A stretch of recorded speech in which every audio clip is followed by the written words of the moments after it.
নমস্কার, অনন্যাস কুকিং ব্লগের নতুন আরেকটা ব্লগে আপনাদের সকলকে স্বাগত জানাই। আজকে আমি বানিয়ে নিয়েছিলাম চিকেনের পাতলা ঝোল।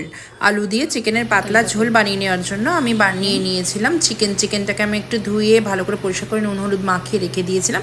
তারপরে পেস্টটা বানানোর জন্য আমি আদা রসুন সব কিছু একেবারে নিয়ে নিয়েছিলাম, একটু টমেটো, একটু জিরে, একটু শুকনো লঙ্কা আমি নিয়ে নিয়েছিলাম, আর পেঁয়াজটা কুচিয়ে নিয়েছিলাম, টমেটোটা কুচিয়ে নিয়েছিলাম, 2-4টে কাঁচা লঙ্কা চিড়ে নিয়েছিলাম। তারপরে কড়াতে তেল দিয়ে তেলটা খুব ভালোভাবে গরম হয়ে গেছিলো, একটুখানি গরম মশলা তেজপাতা ফোড়ন দিয়ে দিয়েছিলাম, কারণ আমি এর পরে আর গরম মশলা দেবো না, সেই জন্য আমি একেবারে ফোড়নেতে দিয়ে দিয়েছিলাম। একটুখানি গোটা জিরে দিয়ে দিয়েছিলাম 2-4টে, এটা আমার মা দিত, মায়ের কাছ থেকে এই গোটা জিরে ফোড়নে দেওয়াটা শেখা।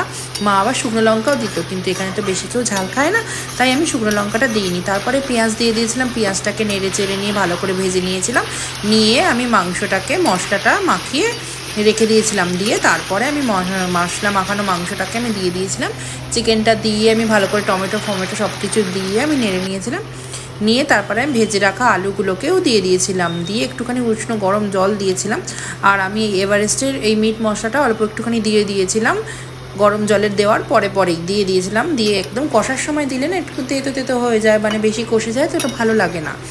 সেই জন্য যেহেতু আমি পাতলা ঝোল করবো আর গরম মশলা দেবো না একদমই, এবারে কিছু একটু না দিলে হয় না, সেই জন্য আমি একটু এভারেস্টের মিট মশলাটা দিলাম।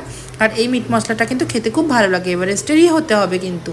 তবে দেখুন সব কিছু হয়ে গেছিলো, তারপরে এই পাতলা ঝোলটা কেমন লাগছে দেখতে, কেমন হয়েছে জানাবেন।